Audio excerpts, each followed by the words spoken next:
विजय शेट्टी सरांच्याकडं. मेद, अस्थि, मज्जा आणि शुक्र ह्यातलं आपल्याला रसर झालं, रक्त झालं, आता मास इथपर्यंत आलंय. माहिती नाही मला, आपण थोडासा टाइम कमी द्यायला लागलोय त्यांच्याकडे आज, त्यामुळे आज कम्प्लीट होणार आहे नाही होणार आहे म्हणून याच्या डेट एंड पर्यंत किती आहेत हे माहिती ठेवलेलं नाहीये. कारण तुम्हाला द्यायचं आहे तर ते भरभरूनच भेटायला पाहिजे. वेळेचं बंधन या व्याख्यान मालेला ठेवत नाही आम्ही, कारण व्याख्यान माला ही कम्प्लीट व्हायला आपल्याला किती वेळ लागेल हे डिपेंड असतं. समोरचा व्यक्ती किती त्याला प्रतिसाद देतो, टाइम सकट प्रतिसाद देतो त्याच्यावर डिपेंड असतं. तर खूप भारी विजय शेट्टी सर आपल्याला ज्ञान आहे, नुसतं ज्ञान नाही आहे, कारण ते ग्रहण करणं एक स्किल असतं आणि प्रेझेंट करणं एक दुसरं स्किल असतं. खूप लोक आज कॉलवर खूप लोक ज्ञानी आहेत, ज्ञान नाही असं नाहीये, काही लोकांना प्रेझेंट करता येत नाही. की मी नेहमी म्हणते, मला महाराष्ट्र शासनाचा जिजामाता कृषी भूषण मिळाला, वर्षाला 5च लोकांना भेटतो, मग 5च महिला शेती करतात का? बिलकुल नाही, खूप महिला शेती करतात. काही लोकांना प्रेझेंट करता येतं, काही लोकांना येत नाही, त्याच्यात माझं लकीली बसलो असं मी म्हणते. तसंच आहे की विजय शेट्टी सरांच्याकडे ज्ञान पण आहे, प्रेझेंट करायचं स्किल पण आहे आणि त्याची प्रॅक्टिस पण आहे आणि बाय हार्ट त्यांनी हे सगळ्या गोष्टी करतात. म्हणून शेट्टी सर योगपंडित आहेत, प्राध्यापक आहेत, नॅचरोपॅथिस्ट आहेत आणि मी नेहमी म्हणते तसं या सगळ्या गोष्टी करण्यात आनंदच आहे. पण याच्यानंतर जर का आपण म्हणतो ना, आपण ऐकत नाही म्हणून मग डॉक्टर प्रिस्क्रिप्शन देतात आपल्याला, आपण करत नाही फॉलो म्हणून आपल्याला प्रिस्क्रिप्शन भेटतं आणि मग तिथं औषधं द्यायचं पण शेट्टी सरच काम करतात. पण त्याच्यासाठी आपल्याला थोडंफार ऐकावं लागेल. काही लोक म्हणतात की डॉक्टर आपल्याला या सगळ्या गोष्टी सांगत नाहीत नाही, आपला मूडच नसतो. आपण डिपेंडन्सी एवढी ठेवली त्यांच्यावर की त्यांच्याकडे गेल्यानंतर त्यांनी औषध दिल्यानंतर आपण बरं होतो, आपल्याला वेगळं काही करायची गरज नाही. पुढचं जे आहे ना, वेगळं काही करायची गरज नाही, हे फिक्स आपला माइंडसेट झाला. आणि त्याच्यामुळं त्यांनी जरी सांगितलं थोडा व्यायाम करा, आता कुठला व्यायाम करा, मग तुमचे प्रॉब्लेम, एवढा वेळ नाही त्यांच्याकडे. रिअल सांगते मी, वेळ नाही. माझ्या घरात पण सगळे डॉक्टर आहेत, त्याच्यामुळं आपल्याला आपलं आरोग्य आपल्याच हातात आहे. मग आपणच त्याला व्यवस्थित ठेवायला लागतं आणि ते ठेवण्यासाठी मदत करायला लागलेत. विजय शेट्टी सर, जोरदार क्लॅपिंग करू आपण शेट्टी सर. विचारणारच, खरंच आरोग्य पाहिजे आहे का? पाहिजे आहे का सांगा? औषध मुक्त खरंच व्हायचं आहे काय? औषध मुक्त व्हायचं असेल, आरोग्य चांगलं ठेवायचं असेल, वजन चांगलं तुम्हाला कमी करायचं असेल आणि शेवटपर्यंत जर म्हातारपण लास्ट राम नाम सत्य हे जर खरं चांगल्या अर्थी व्हायचं असेल तर तुम्हाला पहिल्यापासून त्याच्यावर काम करावं लागतं. आता सुद्धा अजून सुद्धा वेळ गेली नाही सर. पहिल्यापासून म्हणजे काय, आता अजून सुद्धा वेळ गेलेली नाहीये. तर इथून जरी चालू केला तरी सुद्धा काही नवीन लोक सुद्धा आहेत आमच्या. आता 3 डे ट्रायल पॅकला सुद्धा लोक कुठं आहेत, तर त्यांना सुद्धा हा मेसेज आहे की तुम्ही आता जरी चालू केला इथून पुढं तर हे आपलं आरोग्य आपल्या हातातच असते. तूच आहेस तुझ्या जीवनाचा शिल्पकार. मी आता जरा थोडस पहिला रिकॅप, मला ती गरज असते म्हणून घेतो. मग आपल्याला मी तुम्हाला सांगितलं की नाही 40 प्रकारचे अन्न घटक आहेत की नाही, तर ते तुम्हाला रोज लागतात. तुम्ही मला सांगा, या कॉलवर किती लोक आहेत? आता 483 लोक आहेत. आपण कोण उपाशी राहतो काय? कोण तर तुम्ही उपाशी असता काय? नाही जात तुम्ही उपाशी, काहीतरी खात असता. नाश्ता, जेवण, अमुक तमुक काहीतरी. आपण मग ते शाकाहार असू दे, मांसाहार असू दे, काय वाटेल ते तुम्ही खात असता, कोणी उपाशी नाही आहे. हे 40 प्रकारचे अन्न घटक तुम्हाला रोज मिळतात काय? मी त्यांना सांगितलं होतं तुम्हाला 10 अमायनो ऍसिड्स आहेत त्याच्यात, 15 तुम्हाला जीवनसत्व आहेत, 14 खनिजे आहेत, 1 फॅटी ऍसिड आहे. मोजून 40 अन्न घटक डेली बेसिस वरती पाहिजे. एक दिवस हा तुमचा उपवास वगैरे असतो तो वेगळा, हा तिथं तो प्रॉब्लेम नाही, तिथं ते असतात, ते उपवासाचा पण रोल असतो, ऍटोफेजी वगैरे ते आणि पुढे सायन्स आहे, लक्षात आलं, तो सोडून. पण रोज आपण ज्यावेळी खातो पितो तर हे 40 अन्न घटक खरंच मिळतात, कारण नाही मिळत. आता याच्या आधी सुजाता त्यांची व्याख्यान मला झाली होती की नाही, हे जमिनीमध्ये काय नाही, कस नाही, अमुक नाही तमुक नाही, ते आणि गाणं आहेच वेगळं. आपल्याला हे सगळं मिळत नाही. कसच कमी झालाय. आणि मग हे सकस संतुलित आहार, हे न्यूट्रिशन डिफिशियन्सी, लक्षात आलं. न्यूट्रिशन ऍज अ थेरपी आहे आता. हे न्यूट्रिशन ऍज अ मेडिसिनची कशी आयुर्वेद थेरपी आहे की नाही, होमिओपॅथी थेरपी आहे, ती ऍलोपॅथी ही थेरपी आहेत, उपचार पद्धती आहेत. तसं न्यूट्रिशनल डिफिशियन्सी, न्यूट्रिशनची फुलफिलमेंट ही थेरपी आहे. मग ही जर तुम्ही तुमच्या लाखो करोडो पेशींना जर तुम्ही न्यूट्रिशन द्यायला लागला, 40 प्रकारचे अन्न घटक, तुमचं शरीर, युअर बॉडी हिल्स यू. तुमचं शरीरच तुम्हाला रिपेअर करतं. मग हे त्याला जे मटेरियल पाहिजे आहे तुमच्या पेशींना ते मिळत नाही. भूक भागते की नाही, काय वाटेल ते खा, भूक भागते काय पण खा, भूक भागत असते आणि आपण भूक भागण्यासाठी खात असतो. मी तुम्हाला सांगितलं पूर्ण आयुर्वेदामधली कन्सेप्ट आहे, फिरते ती सगळी भूक फिरते कुठं, वात पित्त कप, वात पित्त कप, वात पित्त कपाभोवती फिरत असते. लक्षात आलं. आणि त्यातल्या त्यात तुमचा कफ जो असतो की नाही, कफ प्रवृत्ती जी असते की नाही, तर ती 5 धातूवर एफेक्ट करत असते, 5 धातू बिघडवत असते आणि ती मांस मेद अस्थि मज्जा शुक्र त्याचा जास्त परिणाम होतो, ज्यांना कफाचा प्रॉब्लेम असतो. लक्षात आलं. आणि म्हणून तिथे डॉक्टर किती आपल्याला आहाराचं बाकीचं पण ते आयुर्वेदवाले तुम्हाला पथ्य सांगत असतात. आणि मग ते आपण प्रत्येकानं आपली प्रकृती मी सांगितलं नाही, तुमची प्रकृती कोणत्या प्रकारची ती काढता येते. कफ प्रकृती आहे, वात प्रकृती आहे, पित्त प्रकृती आहे वगैरे. तर ह्या वातात कफ प्रकृतीचा 5 तुमच्या ह्याच्यावरती परिणाम होत असतो. तर आपल्याला ह्या याच्यात नाही की नाही, एकात नाही एक रस रक्त मांस सप्त, आणि मग तुमचे हे इम्बॅलन्स असतील 3 वात पित्त कफ, तर तुमचे सप्त धातू एफेक्ट होतात.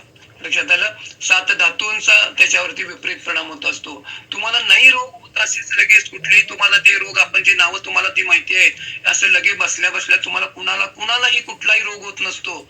डायबिटिक प्री डायबिटिक असते, हार्टचा प्रॉब्लेम, असं नाही की मला असा अटॅक आला वगैरे, असं नसतंय. ती प्रोसेस असते. आणि मग त्या ह्या प्रोसेस मध्ये काय असते की आपल्याला आहारामध्ये जे पाहिजे आहे ते आपण देत नसतो आणि मग ती कमी राहते. आम्ही पोट भागण्यासाठी काहीतरी भरत घेत असतो, पोट भरत असतं आपलं आणि आपलं आयुष्य चालू असतं. लक्षात आलं. शेताची फॅमिली मार्फत आता बघा तुम्हाला इथं आता डंके मॅडमनी सांगितले, आता इथं शैला मांगेल यांनी सांगितले, रिझल्ट आले, औषध मुक्त आले, डायबिटीस मुक्त आले. कसे? मग औषधानं का होत नव्हतं? मी सांगतो पण गरज आहे तिथं आपल्याला 100% औषध घ्यायला पाहिजे आहे. पण आपल्या रूट कॉज वर जे आहे की नाही, रोगाचं जे मूळ असतं की नाही, तिथं खरोखर काय काम चाललंय की नाही हे प्रत्येकानं बघायला पाहिजे. हे बघा, शेवटी आरोग्य तुमचं आहे. लक्षात आलं काय? शेवटी आरोग्य तुमचं आहे. तुम्ही कुठूनही नॉलेज घ्या, पडताळून पहा, बघा, त्याच्यामध्ये काय शंका असलेलं विचारा आणि मग त्याच्यावर आपल्याला काम करायला सुरुवात करायला पाहिजे. लक्षात आलं. तर आपल्याला आज आहे आपला मांस धातू, मांस म्हणजे मसल्स. लक्षात आलं. रस तयार होतो, आपण खातो ते पहिला चावून चावून, मग त्याच्यातनं रस म्हणजे रक्त तयार होतं, मग तुमचं मांस तयार होत असतं, मसल्स तयार होतात. मी आता असं प्रोटीन खाल्लो, लक्षात आलं. आता तुमचे मसल्स म्हणजे मांस, तुमचे मसल स्ट्रॉंग होण्यासाठी तुम्हाला 2 गोष्टी महत्वाच्या आहेत. एक प्रोटीन इंटेक करायला पाहिजे आणि दुसरं त्याला त्या अनुषंगाने एक्सरसाइज असतात. लक्षात आलं. स्ट्रेंथ ट्रेनिंगचे वेगळे एक्सरसाइज, त्याला फार गायडन्स लागतो, लक्षात घ्या. आणि ते एक्सरसाइज जर आपण व्यवस्थित करायला लागलो तर तुमचे मसल्स बिल्ड व्हायची जी प्रोसेस असते ती चांगल्या प्रकारे त्या ठिकाणी होत असते. आणि मग नुसतं प्रोटीन खाऊन सुद्धा नुसता रोल, आणि आपल्याला आपण बघा व्यवहारामध्ये आहे की नाही, खातो की नाही प्रोटीन, मी दूध पितो, दही खातो, पनीर खातो, अंडी खातो, नॉनव्हेज खाणारे लोक मासे खातो वगैरे, तिकडे सुद्धा पण तुम्हाला प्रोटीन मिळत असते. पण हे 9 इसेन्शियल अमायनो ऍसिड जे आहे की नाही, ही भानगड ही कुणालाही माहित नसते. लक्षात घ्या, कुणालाही माहित नसते. प्रोटीन म्हणजे अमायनो ऍसिड म्हणजे ते 20 ते 22 प्रकारचे त्याच्यामध्ये आहेत. आणि मग त्याच्यातले 9 जर तुम्ही नाही देत नसला पोटाला, तर तुमचे 11 जे आहेत ते तयार होत नाहीत आणि पूर्ण प्रोटीन तुम्हाला अमायनो ऍसिडची जी चेन असते, माळ असते, तर ती तुम्हाला मिळत नाही आणि अर्धवट प्रोटीन तुमचं आरोग्य त्या ठिकाणी मग बिघडत राहतं, प्रोटीन डिफिशियन्सी राहते. तुम्ही किती म्हणा मी डाळ खातो, उसळ खातो वगैरे असते, एकतर ते सी ग्रेडचं असतं. आता इथं आपण जे पर्सनल यामध्ये आहेत 9 इसेन्शियल म्हणजे जे बॉडी तुमची नाही तयार करू शकत, ते जर तुम्ही डेली बेसिस वरती दिला तर राहिलेले 11 जे असतात ते बॉडी तयार करते. लक्षात आलं. ते बॉडी तुम्हाला वर्णाने काय घ्यायची आवश्यकता नसते. 9 वेल बॅलन्स मध्ये गेले की राहिलेले बाकीचे 11 बॉडी तयार करते. ती प्रोसेस असते. 9 अधिक 11 पूर्ण प्रोटीन, आणि मग तुम्हाला काय होतंय, प्रोटीन तुम्हाला, आणि हे डेली बेसिस वरती पाहिजे. लक्षात आलं. परत का सप्त धातू मध्ये कधी तर मी खातो, आठवड्यातनं 2 वेळा खातो, 4 वेळा खातो वगैरे असं नाहीये. रोजच्या याच्यामधनं आपल्याला ऐकणे हे जर तुम्ही देत असला तर हे पुढे ते एकातनं एक कन्वर्ट होतं का नाही. तर ते आता याच्यामध्ये कसं असते, तुम्हाला सगळ्यात महत्वाचा आजचा जर काय मुद्दा आहे तर थोडीशी मतभिन्नता आहे. आयुर्वेदामध्ये थोडी मतभिन्नता आहे. आपण जे खातो का नाही, तर ते काही तज्ञ म्हणतात 7 दिवसात ते कन्वर्ट होतं, हे रस रक्त मांस. काही तज्ञ म्हणतात 30 दिवस लागतात. ते आता आहे मतभिन्नता. काही तज्ञ म्हणतात 7 दिवसात, म्हणजे खाल्ल्यानंतर रस रक्त मांस असते म्हणजे शुक्र ते कन्वर्ट व्हायला 7 दिवस लागतात. काही लोक म्हणतात 30 दिवस लागतात. आपण कुठेतरी मध्ये 7 असू देत 30 दिवस असू देत, आपण 30 दिवस जरी पकडले, लक्षात आलं, ओव्हर जादाच पकडू आपण हा. तर आता मी काय खाल्ले की नाही, तर ते 30 दिवसानंतर त्याचं एकात नाही कन्वर्ट होणार आहे, लक्षात आलं.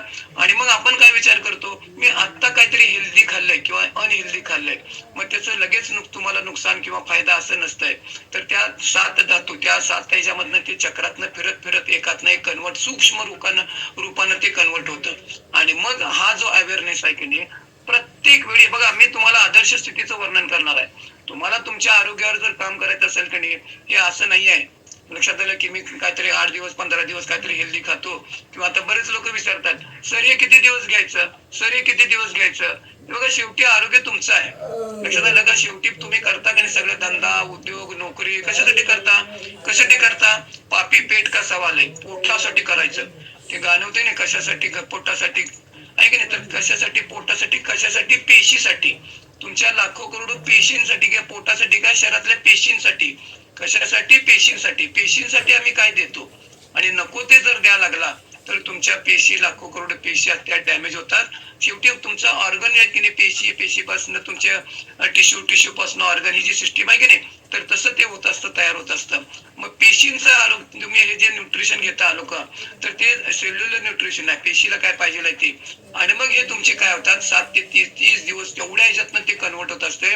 आणि मग प्रत्येक वेळी मी तुम्हाला सांगतो, हा अवेअरनेस तुमच्यात आलाय काय, नाही खाऊ नका, दिलं म्हणून खाऊ नका, चीट डे. कुणाला चीट करता, आज माझा चीट डे आहे, मग चीट कुणाला चीट करता, तुमच्या शरीराला करता, तुमच्या लाखो करोडो पेशींना चीट करता, आणि तुमच्या सप्त धातूंना चीट करता. लक्षात आलं. 30 दिवस त्या ह्याच्यातनं ते फिरत जाणारच आहे, आणि ते अफेक्टेड होतात. लगेच कुणाला, तुम्हाला 4 दिवस मी काहीतरी नको ते खाल्लो, अनहेल्दी खाल्लो, आणि लगेच तुम्हाला व्याधी व्हायला बसलेली त्या ठिकाणी नाही आहे. आणि आपली प्रत्येकानं बघा, जरा मागावळून बघायचं, मागावळून म्हणजे आयुष्याच्या मागावळून बघायचं, आतापर्यंत आपण काय काय खात आलेलो आहोत. मग ते माहिती असेल, माहिती नसेल, अज्ञान असेल, काय पण असू दे. आणि मग इथं तुम्हाला शतायची फॅमिली काय करायला लागल्या, तुम्हाला नॉलेज द्यायला बसली आहे. हे नॉलेज घ्या, परकून पहा, नवीन कोण लोक असतील तर, तुम्हाला काय शंका असेल तर त्या विचारून, मग त्याच्यामध्ये तर तुम्ही पुढे पाऊल टाकला तर तुमच्या तिथं प्रगती त्या ठिकाणी होणार आहे. तर हे 9 इसेन्शियल अमायनो ऍसिड आहे की नाही, तर तो फार महत्वाचा त्याच्यातला मुद्दा आहे. हे तुम्हाला 40 अन्न घटक मसल. आता आपल्या शरीरामध्ये कसं आहे, तिथे सुद्धा थोडी मतभिन्नता आहे. आता आधुनिक विज्ञान काय म्हणते, आपल्या शरीरामध्ये मसल्स आहेत की नाही, तर ते 640, लक्षात आलं. आयुर्वेद शास्त्र सांगते त्याची संख्या 500 आहे. आता हे थोडे असू शकते मतभेदता, आयुर्वेद शास्त्र सांगतं 500 तुमचे मसल्स, आणि आधुनिक विज्ञान सांगते 640 मसल्स. वेगवेगळे प्रकार असतात की नाही, तर त्याच्यामध्ये संख्या असते. मेन काय असतात, 3 प्रकार असतात मसल्सचे. आपल्या 3 प्रकार मसल्सचे, 3. एक स्केलेटल मसल्स असतात, एक तुमचे कार्डियक मसल्स आहेत, आणि तुमचे स्मूथ मसल्स असतात. आता या सगळ्या मसल्सचं काम असतं की नाही, हे वेगळं वेगळं असतं. जेवढे तुमचे मसल स्ट्रॉंग असतील की नाही, तेवढं तुमचं आरोग्य चांगलं असतं. आणि ऍव्हरेज मी तुम्हाला सांगतो बघा, 3 गोष्टी आहेत. वय वाढेल तसं, पुरुष असा स्त्री असा, तुमचे मसल्स वीक होणारच आहे, तिथं होणारच आहेत. तुम्ही तिथं काही करू शकत नाही. मग त्याला पहिल्यापासून काम करावं लागतं. आता अजून सुद्धा वेळ गेलेली नाहीये. मग माझे वय वाढेल तसं मसल्स वीक होणारच आहेत. मग जेवढे माझे मसल्स वीक, तेवढं माझं आरोग्य मायनस मध्ये असणार आहे. मग आपल्याला तेवढी ती काळजी घ्यायला पाहिजे का नको, लक्षात आलं. तर मग तुमचे वय वाढेल तसं मसल्स वीक होणार. तुमची जेवढी अतिरिक्त चरबी आहे, वजन जादा असतं, तुमचे मसल स्ट्रॉंग नाही होत. आणि महिला मंडळ, तुमचे पिरियड्स बंद झाल्यानंतर, मंथली पिरियड्स बंद झाल्यानंतर तुमची मसल्स डिक्रीज व्हायची किंवा त्याची हे व्हायची गती वाढते. जोपर्यंत तुमचे पिरियड्स रेग्युलर चालू असतात, तुमचे अजून मसल स्ट्रॉंग राहू शकतात. आपलं पुरुषांचं सुद्धा तसंच असतं. वय वाढेल तसं टेस्टोस्टेरोन हार्मोन हे प्रपोर्शनली कमी होत असतं, लक्षात आलं. आणि मग आपले सुद्धा हार्मोन्स हे काय असतात, मसल्स वीक होत राहत असतात. आणि मग तुम्हाला काय करायला पाहिजे, नाही बघा तुम्ही टाळू शकत नाही, मग त्याला काय काउंटर बॅलन्स होण्यासाठी काय करायला पाहिजे. मग टाळू शकत नाही तर माझ्या हातात काय आहे, लक्षात आलं. तर त्याला मग तुमचं प्रोटीन इनटेक होणं आवश्यक असतं, आणि त्याला योग्य तो एक्सरसाइज, नुसता कार्डियक एक्सरसाइज, गती वाढवणारा एक्सरसाइज करून उपयोग नाही आहे. त्याला स्ट्रेंथ ट्रेनिंग, लक्षात आलं, तर ते करणं आवश्यक असतं. गायडन्स महत्वाचा असतो. आणि मग हे तुमचे मसल्सचे 3 प्रकार वगैरे आहेत की नाही, हे तुमचे एकात नाही एकात नाही. मी आता काहीतरी प्रोटीन खाल्लो, जिमला जातो, काहीतरी व्यायाम करतो, जरा वजन उचलतो आणि लगेच माझा मसल्स दष्टपुष्ट होणार वगैरे असं नाही आहे. कन्सिस्टन्सी सातत्यानं हे तुम्ही ज्यावेळी करत राहता त्यावेळी 30 दिवसात 7 ते 30 दिवसात ते कन्वर्ट होत जाणार आहे सूक्ष्म रूपानं. आणि मग काय होणार, ते तुमचे धातुपुष्ट जेवढे होतील का नाही तेवढे तुमचं आरोग्य त्या ठिकाणी चांगलं त्यात राहत जाणार आहे. आता हे मसल्स वीक राहतात, एक तर आपण ते देत नाही, लक्षात आलं, क्वांटिटी मध्ये शुद्ध स्वरूपामध्ये 1 नंबरचं. आता आपण पर्सनलाइज प्रोटीन पावडर, त्याचा पीडीसी कास्ट 1 नंबर आहे. जेवढं तुम्ही प्रोटीन इंटेक करता ते पूर्ण तुमचं तुम्हाला बॉडी डायजेस्ट करते, ऍब्सॉर्ब करते. डायजेस्ट होणं आणि ऍब्सॉर्ब होणं 2 गोष्टी वेगळ्या आहेत. तुम्हाला पहिला पचलं पाहिजे आणि ऍब्सॉर्ब म्हणजे तुम्हाला बॉडीला ते शोषून घेता आलं पाहिजे. तर पूर्ण जर 5 ग्रॅम तुम्ही प्रोटीन घेतला असेल तर 5 ग्रॅम तुम्हाला काय होतं, ते ऍब्सॉर्ब होतं. नंतर लक्षात आलं. आणि ही प्रोसेस असते. तर हे मसल्स जेवढे तुमचे वीक असतील कडे तर आपल्यावर. आणि तुमचं प्रोटीन लक्षात आलं. आता protein is the raw material of तुमच्या हार्मोन्सचं रॉ मटेरियल प्रोटीन आहे, तुमच्या एन्झाईम्सचं रॉ मटेरियल प्रोटीन आहे. मग तेवढं आम्ही खात नसतो का आरोग्य आपलं बिघडतं. We are hormonally modified. आम्ही हार्मोन्सचे तुमचे इम्बॅलन्स, हे महिलांचं तुमचं पिरियड्स मेनोपॉज मध्ये हार्मोन्स इम्बॅलन्स होतात, तो आणखीन भाग वेगळा. पण आता आम्ही काय लागलोय, हार्मोनली मॉडिफाईड होत निघालोय. तुमचे हार्मोन्स जेवढे क्वांटिटी आणि क्वालिटी मध्ये जे वेळेवर सिक्रेट व्हायला पाहिजे ते नाही होत. कारण का, वरनं रॉ मटेरियल तुमचं जात नाही पाहिजे. प्रोटीन रॉ मटेरियल जे जात नाही जे डेली बेसिस वरती. कौतुक करू नका कुणी, दूध पितो आणि पनीर खातो आणि मासे खातो आणि अंडी खातो. पूर्ण 9 इसेन्शियल हा मुद्दा लक्षात घ्या. 9 इसेन्शियल जात नाहीत आणि मग तुम्हाला 11 बॉडी तयार करत नाही. पूर्ण प्रोटीन कधी तुम्हाला मिळत नाही. आणि उगीच आम्ही सांगतो मी डाळ खातो, उसळ खातो, ते मोड आलेलं खातो वगैरे. लक्षात आलं. तर हे सायन्स आहे, त्याच्यात जर तुम्ही समजून घेऊन त्याच्यावर काम केला आणि याच्यातली मी तुला सांगतो कन्सिस्टन्सी फार महत्वाची असते. आणि हे मसल्स तुमचे जेवढे वीक राहतात तेवढं तुमचा पुढचा धातू सुद्धा काय होतो, मग तुमचा तो बघा तुमचे मसल्स वीक, याच्या पुढचा जो धातू आहे तो तुमचा मेद आहे. मेद म्हणजे चरबी. लक्षात आलं. आणि मग का तुमचं वजन वाढतं किंवा काय वगैरे, असंच मी काहीतरी जरा खाल्लो म्हणून वजन वाढतं वगैरे. वजन वाढतं सुद्धा बघा, एकदम फटनं काहीतरी मी खाल्लो, वडा खाल्लो आणि फटाकनं वजन वाढलं वगैरे, तसं पण नसतं. ती पण प्रोसेस असते. चंद्र कसा कलेने वाढतो, आपलं वजन सुद्धा किलोने वाढत असते.